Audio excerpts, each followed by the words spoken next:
কদিন আগে একটা পপুলার ইউটিউব চ্যানেলে একটা পডকাস্ট দেখেছিলাম, তো সেখানে দেখলাম অল ইন্ডিয়া ইমাম অর্গানাইজেশনের যে চিফ ডক্টর ইলিয়াসি সাহেব, তিনি বেশ হাস্যকর কিছু যুক্তি উপস্থাপন করেছেন।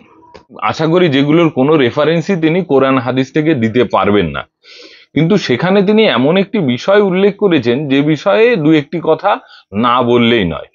সেটি হচ্ছে, ওনাকে প্রশ্ন করা হয় যে এই যে মুসলমানরা বন্দে মাতরম বলে না বা বন্দে মাতরম বলায় তাদের যে এই আপত্তি, সেটার কারণ কি? তো সেই কারণ সম্পর্কে বলতে গিয়ে উনি বলতেই পারতেন যে আমরা মুসলমানরা এক আল্লাহ ছাড়া কাউকে মানি না, যেটা সবাই বলে থাকে।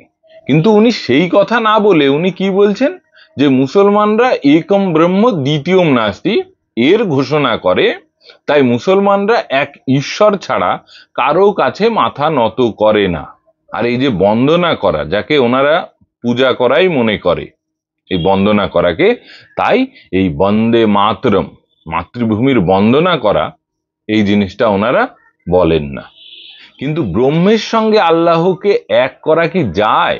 আর এই যে রেফারেন্সটা তুললেন, একটা সাজানো গোছানো পডকাস্ট যেখানে কিছু সিলেক্টেড প্রশ্নই তাকে করা হবে এবং উনি সেভাবেই উত্তর দেবেন, ওনাকে বিশেষ একটা ক্রস কোশ্চেন করা হবে না, তাই হয়তো উনি পার পেয়ে গেছেন। নইলে ওঙ্কার মিশ্রা যদি ওনাকে প্রশ্ন করতেন যে আপনি এই যে ব্রহ্মের রেফারেন্স দিচ্ছেন, এই ব্রহ্ম সম্পর্কে যে 4টি মহাবাক্য আমাদের বেদে রয়েছে, সেই মহাবাক্যগুলো কি মুসলমানেরা মানে? তো প্রথম মহাবাক্যটা কি?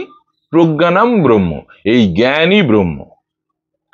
তো এটাকেও মনে হয় ওনারা মানেন না, কারণ ওনারা এই জ্ঞান বলুন আর যাই বলুন, আল্লাহর সঙ্গে কোনো কিছুরই তুলনা করেন না।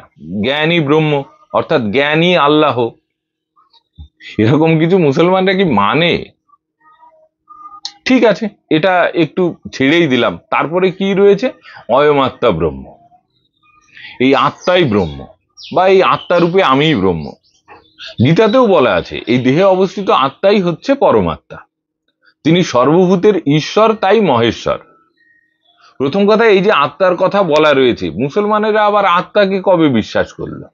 আপনি আত্মায় বিশ্বাসী করতে যাচ্ছেন, যদি নাই করেন তাহলে এই ব্রহ্মের রেফারেন্স টানার তো দরকার নেই, কারণ ব্রহ্ম শব্দটা নিশ্চয়ই কোরআন হাদিসের মধ্যে পাওয়া যাবে না, বা এটা কোনো আরবি শব্দ নয়। তার মানে আপনার যুক্তি কতটা হাস্যকর! এই যে গোজামিল দিয়ে হিন্দু মুসলমান এক করে দেওয়ার চেষ্টা, এর অর্থ কি?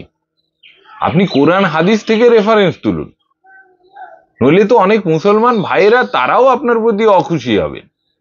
সত্যি বলতে কি, এই রেফারেন্স না দিয়ে কথা যারা বলেন, তাদেরকেই আমরা একটু সফট মনে করি, তাদেরকেই আমরা মনে করি যে ইসলাম অন্যান্য মতবাদ সম্পর্কেও যেন সমান শ্রদ্ধাশীল।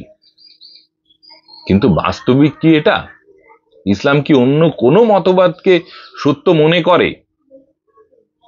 আপনি কি এই যে কথাটা, এই কথার মধ্যে দিয়ে এটা বোঝাতে চাচ্ছিলেন যে আমরা মুসলমানেরা যে আল্লাহই বিশ্বাসী, বা আমরা মুসলমানেরা যে চরম সত্যে বিশ্বাসী, এক আল্লাহ ছাড়া দ্বিতীয় নেই, সেটাকেই আপনি ব্রহ্মের সঙ্গে তুলনা করে যেভাবে বললেন, এর অর্থ কি এটা বোঝাতে চাইছেন যে এই হিন্দুরা বা এই সনাতনীরা বহু আগেই সেই চরম সত্যের আবিষ্কার করে ফেলেছেন? আপনি কি ইনডাইরেক্টলি বেদের শ্রেষ্ঠত্বের কথাই ওখানে বলছিলেন? তো যাই হোক, আমরা যে মহাবাক্যের আলোচনা করছিলাম, তো 3 নম্বর মহাবাক্য কি? তত্ত্বমসি, তুমি সেই। সনাতনীরা যেহেতু তাদের ব্রহ্মকে সর্বব্যাপী মনে করেন, এবং ওই যে কথাটা উনি বলছিলেন, একম ব্রহ্ম দ্বিতীয়ম নাস্তি, এক ব্রহ্ম যার দ্বিতীয় নেই, সেই অর্থে ব্রহ্ম ছাড়া কোনো কিছুকেই তারা স্বীকার করে না। এটা অবশ্যই ব্যবহারিকভাবে সবসময় সম্ভব নয়, কিন্তু চরম সত্য হিসাবে এটাকেই স্বীকার করে। জগৎগুরু শঙ্করাচার্য তিনি পরিষ্কারভাবে তার বিবেক চূড়ামণি গ্রন্থে বলছেন যে আমরা অজ্ঞানবশত এই দৃশ্যমান জগতে যা কিছু দেখছি তা বাস্তবে ব্রহ্মই, কারণ ব্রহ্ম ছাড়া দ্বিতীয় কিছুর অস্তিত্ব নেই। এগুলো শুধু কথার কথা নয়, অনেক মহাপুরুষ রয়েছে যাদের কাছে প্রেত প্রেত নয়, প্রেত শ্রীকৃষ্ণ। প্রেতের সামনে বলছেন, হে প্রভু, আপনিই তো জগতের অভিন্ন নিমিত্ত উপাদান কারণ। বুঝতে পেরেছেন? মানে তিনি জানেন যে তার যে ইষ্টদেব, তার যে প্রভু, তিনি ছাড়া দ্বিতীয় কোনো তত্ত্ব নেই। তাই প্রেতের সামনে করজোড়ে বলছেন, হে প্রভু, আপনিই তো জগতের অভিন্ন নিমিত্ত উপাদান কারণ, কিন্তু আমি তো আপনাকে এ রূপে ভজনা করি না, আমি তো আপনাকে শ্রীকৃষ্ণ রূপে ভজনা করি, তাই কৃপা করে আপনি ওই রূপে আমাকে দর্শন দিন। প্রেত অন্তর্নিহিত হয়ে গেল, সেখানে শ্রীকৃষ্ণ প্রকট হলো। এবং গীতাতেও ভগবান শ্রীকৃষ্ণ বলছেন, বহু জন্মের পর শেষ জন্মে সর্বভূতে বাসুদেব এরূপ জানিয়া আমার ভজনা করেন, এরূপ মহত্তা সংসারে অতি দুর্লভ। সেই একমাত্র বলতে পারে তত্ত্বমসি, তুমিই সেই, সকলে পারে না, তুমিই সেই ব্রহ্ম। আর ওনার কথায় কি হবে, তুমিই সেই আল্লাহ, কারণ ব্রহ্ম এবং আল্লাহকে উনিই একাকার করছেন। তাই বলছি যে সেটা করা যায় কিনা একবার ভেবে দেখতে হতো। ডক্টর ইলিয়াসী সাহেব, আপনি কি বলতে পারবেন কারু সম্পর্কে যে তুমিই আমার আল্লাহ? আমরা যেমন ছোট ছোট বাচ্চার ক্ষেত্রে বলি, এদের মধ্যে গোপাল রয়েছে, সাক্ষাৎ ভগবানের রূপ। আপনি কি এরকম বলতে পারেন যে তুমিই সেই আল্লাহ? নইলে আপনি কেন এই ধরনের রেফারেন্স টানছেন? আপনার কি কোরআন হাদিসে এরকম কোনো রেফারেন্স ছিল না, যে রেফারেন্স গুলো টেনে আপনি নিজের ভাবমূর্তিটাকে স্বচ্ছ রাখতে পারেন?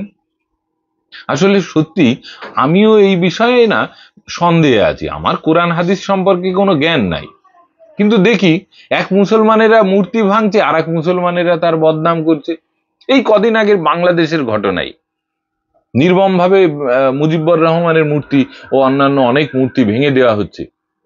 আর ফেসবুকে আমরা কমেন্ট দেখছি, অনেক মুসলমানেরাই লিখছেন যে এভাবে বঙ্গবন্ধুকে অপমান করা উচিত নয়। শেখ হাসিনাকে তোমরা যা খুশি বলতে পারো, তাই বলে বঙ্গবন্ধুকে তোমরা এইভাবে অপমান করতে পারো না। এভাবে তারা বঙ্গবন্ধুর মূর্তি ভাঙাকে নিন্দা করছেন। তো আমার প্রশ্ন বা আমার জিজ্ঞাসা এটা, যে কারা ঠিক? কোরআন হাদিস কাদেরকে সমর্থন করে? যারা নির্মম ভাবে ওই মূর্তিকে ভেঙে দিচ্ছে তাদেরকে, নাকি যারা বলছে এভাবে ভাঙা উচিত নয়, এটা ভাঙা মানে ওই বঙ্গবন্ধু শেখ মুজিবুর রহমানকে অস্বীকার করা নয়, মানে অসম্মান করা? কাদেরকে সমর্থন করে কোরআন হাদিস? এটাও আমার ইলিয়াসী সাহেবের কাছে প্রশ্ন। আপনি শুধু ওই মুখে যেরকম সবসময় হিন্দু মুসলিম এক করে কথা বলেন উইদাউট এনি রেফারেন্স, ওরকম নয়। যদি আপনি বলতে পারেন অবশ্যই উইথ রেফারেন্সই বলবেন, নচেত নয়। এবার 4 নম্বর মহাবাক্য, সেটা তো আরো ভয়ঙ্কর, আমাদের জন্য নয়, আপনাদের জন্য। হ্যাঁ, যদি আমি ভুল হই অবশ্যই উইথ রেফারেন্স উল্লেখ করবেন। এবার উপনিষদে উল্লেখিত আরেকটি মহাবাক্য বা চতুর্থ মহাবাক্যটি কি? অহম ব্রহ্মাস্মি। বুঝুন ঠেলা। ডক্টর ইলিয়াসী সাহেব, আপনি যেভাবে আল্লাহকে বোঝাতে গিয়ে সেখানে ব্রহ্ম শব্দের ব্যবহার করলেন, আমাদের সনাতনীদের যে ব্রহ্ম, সেটা কি আপনার আল্লাহ হতে পারে?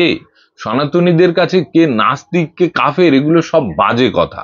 যিনি এই সর্বব্যাপী তত্ত্বকে স্বীকার করেন বা নিজের আদর্শ হিসাবে বা সেই সর্বব্যাপী তত্ত্বকে উপলব্ধি করাই যার জীবনের লক্ষ্য হয়ে যায়, তিনি ঈশ্বরের কাছে কিভাবে প্রার্থনা করেন, হে প্রভু, আমি এখনো এই ভালো মন্দের দ্বন্দ্বভূমির মধ্যেই পড়ে আছি, অনুগ্রহ করে আপনি আমাকে এই দ্বন্দ্বভূমির পারে নিয়ে চলুন, অনুগ্রহ করে আমার অজ্ঞানতাকে দূর করুন, যাতে আমি সেই সত্যকে উপলব্ধি করতে পারি। চৈতন্যদেব বলছেন না, দ্বৈত ভদ্রা ভদ্র জ্ঞান সবই মন ধর্ম, এই ভালো এই মন্দ এই সবই ভ্রম, আমি তো সন্ন্যাসী আমার সমদৃষ্টি ধর্ম। শুধু সন্ন্যাসী নয়, যিনি সেই চরম সত্যকে উপলব্ধি করতে চান তার জীবনের লক্ষ্য এটাই হওয়া উচিত যে সেই চরম সত্যকে সে যেন উপলব্ধি করতে পারে। তাহলে কি, আমি তো সন্ন্যাসী আমার সমদৃষ্টি ধর্ম, চন্দন পঙ্কেতে মোর জ্ঞান হয় সম। চন্দন কাদা সব একাকার, তাই আমরাই একমাত্র বলতে পারি এসব নাস্তিক আস্তিক সব বাজে কথা। কিন্তু আপনিও যদি ডক্টর ইলিয়াসী সাহেব এই সত্যে বিশ্বাসী হয়ে যান, তাহলে কাফের খুঁজে পাবেন কোথায়? আপনি ভালো মানুষ হতেই পারেন, আপনার কথা আমারও বেশ ভালোই লাগে, কিন্তু দুঃখের বিষয় সবসময় ভালো লাগা কথা সত্য হয় না। আপনার কথাগুলি ঠিক তেমনি। বেদের এই 4 মহাবাক্য যদি কোনোটাই আপনি না মানতে পারেন, তাহলে কেন এই ব্রহ্ম কথাটা সেখানে ব্যবহার করলেন? এবার তর্কের খাতিরে যদি ধরেও নি যে আপনার উল্লেখিত ব্রহ্ম আমাদের সনাতনীদের ওই উপনিষদের ব্রহ্ম নয়, ওটা ইসলামিক ব্রহ্ম, তাহলে আপনাকে আমার আর কিছু বলার নেই। কিন্তু আমার সনাতনী ভাই বোনেদের কাছে অনুরোধ, এই ধরনের মানুষ যারা এরকম শব্দ ব্যবহার করে মানুষকে বিভ্রান্ত করার চেষ্টা করে, তাদের থেকে সাবধান। নইলে আপনি যা ভাবছেন তাদের মনে কিন্তু সেটা একদমই নেই। এখন উনি কেন এগুলো ব্যবহার করলেন সেটা উনিই জানেন, ওনার মনে কি অভিসন্ধি রয়েছে। আবার এমনও হতে পারে, উনি তো দেখলাম বেশ গর্বের সঙ্গে বলছেন আমি কৃষ্ণবংশী, আমার পূর্বপুরুষ মুঘলদের সঙ্গে যুদ্ধ করেছে। এখন জানি না, ওনার হতে পারে যে গোজামিল দিয়ে সাঁতার কেটে সেই পূর্বপুরুষদের ধর্মে আবার ফেরত যাওয়ার ইচ্ছা। সেটা পরিষ্কারভাবে বলতে পারছেন না, কিন্তু ওই আস্তে আস্তে চেষ্টা চালাচ্ছেন। জানি না এটাই সত্য কিনা, কিন্তু এরকম একটা সম্ভাবনাও থাকতে পারে। নইলে যা ইসলামে বলে সে কথাটা বললেই হতো। জাকির নায়েক, আমরা তাকে পছন্দ করি না, কিন্তু তিনি ইসলামের যে কথা বলেন সেগুলো উইথ রেফারেন্সই বলে। সনাতন ধর্ম নিয়ে বলতে গিয়ে ওনার অবস্থা খারাপ হয়ে যায়, কারণ সনাতন ধর্মের আদি অন্ত পাওয়া খুব মুশকিল। আমাদের বললাম না, হিন্দুরাই বোঝে না। এই আনন্দ মার্গ, এই ইস্কনরা, তারাই অদ্বৈত বেদান্ত সম্পর্কে নানান রকম কথা বলে, নানান রকম অভিযোগ তোলে। ব্রহ্ম আর ঈশ্বর একেবারে এক জিনিস নয়, এ নিয়ে একটি ভিডিও করা আছে, আপনারা অবশ্যই শুনে নেবেন। ব্রহ্ম, ঈশ্বর এবং ভগবান আদৌ কি এক জিনিস, এগুলো এই আলোচনাটা অবশ্যই শুনবেন। একেবারে এক জিনিস নয়। ভগবান কি, ঈশ্বর কি, ব্রহ্ম কি, এগুলো সম্পর্কে জেনে দেখুন। কারণ যেখানে ব্রহ্ম সেখানে কিন্তু দুইয়ের অস্তিত্ব স্বীকার করা হচ্ছে না। আপনি যোগ বাশিষ্ঠ সার, অষ্টাবক্র সংহিতা বা অষ্টাবক্র গীতা এগুলো পড়ুন, এখানে কোনো ঈশ্বরের সৃষ্টিকর্তা, ঈশ্বরের ধারণা নেই। উনি বন্দে মাতরমই বলতে পারছেন না, অথচ ব্রহ্মের রেফারেন্স টানছেন, একম ব্রহ্ম দ্বিতীয়ম নাস্তি। বাহ, কি সুন্দর, কি হাস্যকর। আমরা বলতে পারি, আমরা দেবদেবীর পূজা করতে পারি, এগুলো মাথায় ঢুকবে না সবার। কেন আমাদের এই হিন্দুরা বা সনাতনীরা দেবদেবীর পূজা করে, এগুলো অনেকের মাথায় ঢুকবে না। রামকৃষ্ণ মঠ মিশন, সেখানেও দেখুন দেবদেবীর পূজা হয়। কেন হয়, এগুলো সকলের মাথায় ঢুকবে না। আমি জানি আমার যে ইষ্টদেব সেই সমস্ত কিছুর মধ্যে রয়েছে। আমি যদি কৃষ্ণ ভক্ত হই, আমি এটা জানি আমার কৃষ্ণ ব্যতীত দ্বিতীয় কোনো তত্ত্ব নাই। অদ্বয় জ্ঞান তত্ত্ব কৃষ্ণের স্বরূপ আমি জানি, আমি মানি, আমি বিশ্বাস করি, এটাই আমার আদর্শ। তাই আমি জানি যে আমার প্রভুই সর্বভূতে রয়েছে। তাই আমি যেমন আপনার মধ্যে আমার ইষ্টদেবের চিন্তা করতে পারি, সেরকম অন্যান্য দেবদেবীর মধ্যেও করতে পারি, যে আমার সেই শ্রীকৃষ্ণই নানান রকম দেবদেবী হয়ে রয়েছেন। তিনি জীবজন্তু, তিনি এই চরাচর বিশ্ব, তিনি স্বর্গমত্ত পাতাল, আর তিনিই দেবদেবী। আমরা এগুলো ভাবতে পারি। আমি আমার যে ইষ্টমন্ত্র, সেই ইষ্টমন্ত্র দিয়ে দেবদেবীর পূজা করতে পারি, কারণ আমি স্বীকার করি আমার ইষ্টদেব ব্যতীত দ্বিতীয় কোনো তত্ত্ব নাই। হ্যাঁ, আমি এখনো উপলব্ধি করতে পারিনি, কিন্তু আমি অজ্ঞানতাবশত কি দেখছি, কি উপলব্ধি করছি, সেটা চরম সত্য নয়। চরম সত্য কারোর সঙ্গে কম্প্রোমাইজ করবে না। যে আমার বিশ্বাস নেই বলে সত্যটা আলাদা হয়ে যাবে তা তো নয়। আমার না জানা অনেক কিছু থাকতে পারে, না উপলব্ধি করা অনেক কিছু থাকতে পারে। কেউ কেউ বলবে সর্বভূতে ঈশ্বর, এই কি আজে বাজে কথা। এটা আপনি যে বলছেন, বা কেউ যদি এরকম অভিযোগ করে, সেটা তার নিরিখে ঠিকই আছে। যে রেডিও, যে মোবাইল, যে টেলিভিশন কিছু সম্পর্কে ধারণা রাখে না, সে বলতেই পারে এখানে পুরো জায়গাটা ফাঁকা।